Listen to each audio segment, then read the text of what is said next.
Përshëndetje të nderuar miq, do të shkojmë në Kosovë, do të flasim për situatën politike, por dhe jo vetëm, kryesorja është ajo ekonomike, me profesorin e asusuar doktor Artan Imani, një figurë respektuar akademike, profesor universitar, por dhe kandidat së fundmi pra në zgjedhjet që sapo kaluan për deputet nga koalicioni AK-Nisma. Profesor, përshëndetje dhe faleminderit shumë. Faleminderit për mundësinë, është kënaqësi që të mund të bisedoj me ju. Faleminderit ju. Profesor, do ta nisim nga xhepi. Kur do rritet çmimi i energjisë?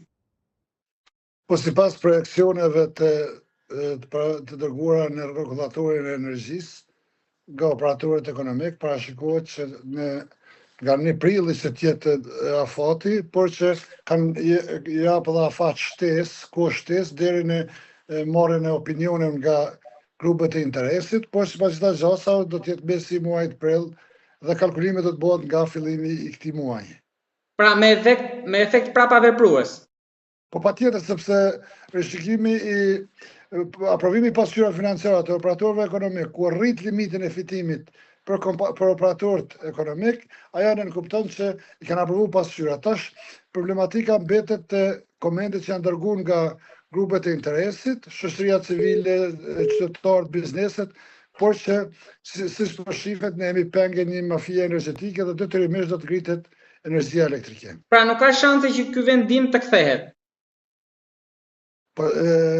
Nuk po shihet se ka disponim që të kthehet një vendim i tillë, sepse mundësitë janë gjithmonë se ZRE-ja, si organ rregullativ, mund ta merrë qendrim që të mos aprovoj rritjen e të hyrave për operatorët ekonomik, por që siç po duket, një arsyetim të gjatë që kishte edhe para 3 ditë, 3 ose 4 ditë ministri Zvanolli, në një farë forme arsyeton domosdoshmërinë dhe nevojën e rritjes së çmimit të energjisë elektrike si pasojë e rritjes së energjisë elektrike në tregun global. I prek të gjitha kategoritë, kryesorja janë familjarët. Shka problemi nuk është shumë problem shtrejtimi i energjisë elektrike, sa është problem derivati që pason nga shtrejtimi i energjisë elektrike. Për shkak se Kosova nuk është një vend i cili ka energji alternative, po kryesisht i tërë segmenti edhe ekonomive familjare, edhe i bizneseve, edhe i prodhimtarisë është i lidhur me energjinë elektrike direkte dhe ne nuk kemi energji alternative ose ka shumë pak energji alternative të cilat mund të zhvendosen qoftë me gaz, qoftë me panela diellore, për shembull nëse krahasojmë me Shqipërinë një numër i madh edhe i operatorëve ekonomik, turistik, biznesor kanë të modifikuar energjinë elektrike, ndërsa në Kosovë shumica e energjisë elektrike është mbështetur në shumica e bizneseve është mbështetur në energjinë e pastër elektrike. Kështu që unë shoh se jo vetëm 15% i ngritjes së energjisë elektrike, por derivati i saj do të jetë një shtrajtim i produkteve elementare të jetës nga 25 deri në 35 apo 40% që nga dita e parë e aplikimit të tarifës së re. Zotin Imani, ky vendim ishte lajmëruar përpara zgjedhjeve apo prit që të mbarojnë zgjedhjet pastaj të njoftohen? Ne edhe në kohë zgjedhjeve kemi njoftuar sepse kemi parë kur kanë ndërzuar pasqyrat financiare operatorët ekonomik dhe kanë kërkuar rritje, por qeveria kurti për çuditë atë kohë thoshte se nuk do të ketë një rritje të tillë, ndërsa nga momenti që përfundoi procesi zgjedhor, më në herë futën në funksion. Unë e thash që në fillim sepse ne fatkeqësisht qeveria jonë është pengë e mafisë energjetike dhe si e tillë është detyruar që të përmbush kërkesat dhe nevojat e atyre të cilët diktojnë me energjinë elektrike. Ka shumë hapësira dhe mundësi që të korrigjohet, nëse vërtet qeveria tek mafia energjetike, ju lutem, çfarë nuk kuptoni me këtë që ka hapësirë, por e mban peng mafia energjetike?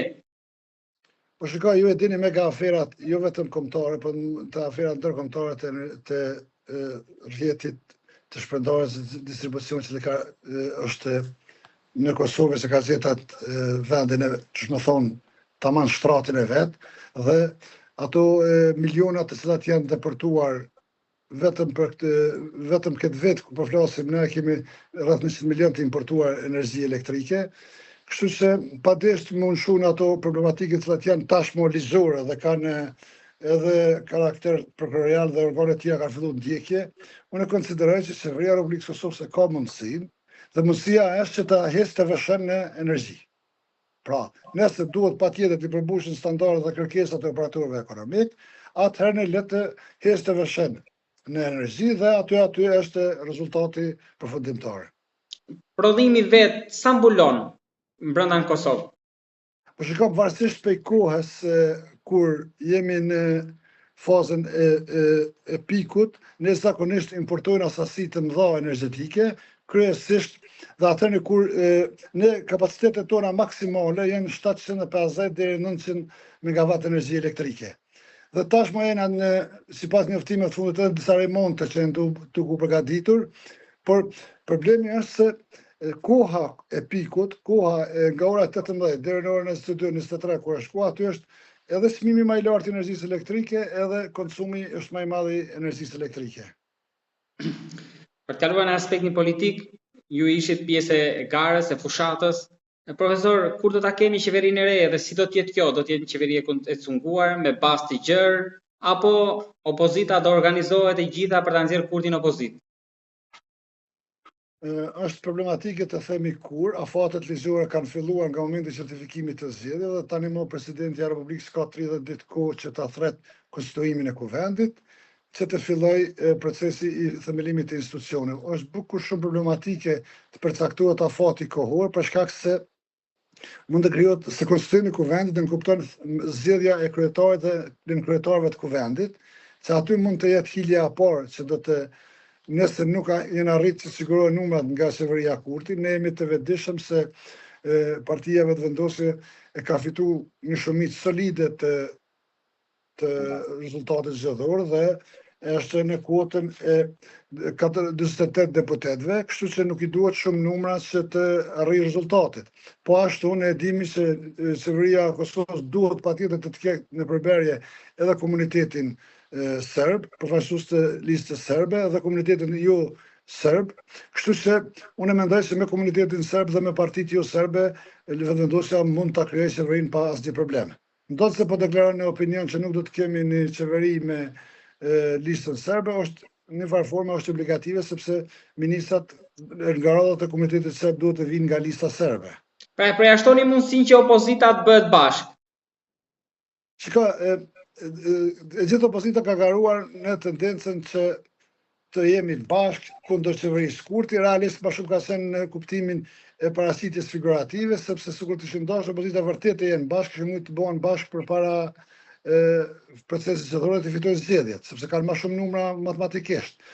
Por tashmë problemet janë se opozita duhet të jetë e dyta në radhë për të zgjedhur, sepse para është Lëvizja Vetëvendosje dhe Lëvizja Vetëvendosje duhen 2, eventualisht 3 deputet për të siguruar një shumicë të thjeshtë.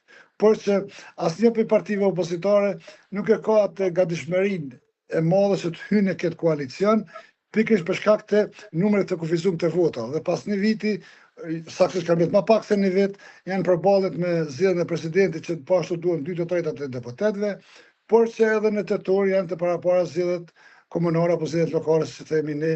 Kështu se vërtet është cila do qeveri që do të jetë një qeveri me kom të çelësta, një qeveri e cila nuk mund të ofroj as reforma, por as të zhvilloj aktivitetet të cilat vërtet janë të domosdoshme për një qeveri. Po vijat e kuqe janë hequr për Vetëvendosjen?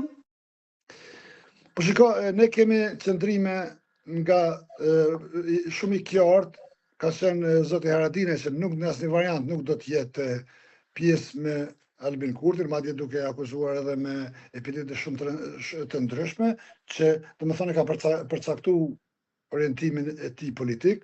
Edhe Partia Demokratike e Kosovës thotë që nuk do të hyjë në koalicion me Vetëvendosjen. Lidhja Demokratike e Kosovës ka disa tashmë këto 2 ditë të fundit disa probleme të brendshme që kanë shpërthyer me domosmarrëveshje për shkak të procesit zgjedhor dhe numrimit të votave dhe akuzave të ndërsjellta, dhe ndodhet një situatë jo shumë të lakmueshme që mund të ketë edhe pasoja për këtë subjekt politik. I vetmi pozicionim që ka qenë i zotit Limaj nga nisma socialdemokrate, që ka lënë të hapur gatishmërinë për të diskutuar për krijimin e qeverisë për interesat kombëtare. Pra, është një farë mishmashi politik që shumë pak kush mund t'i bie në fije për përfundimet e tij. Edhe diçka të fundit kam, si mbyllet ky vit për Kosovën? Mendoni që Trump do ketë kohë të paktën, po flasim në një periudhë jo shumë afatgjate, po deri në fund vitit? Si mund të jetë ndikimi i administratës së re amerikane?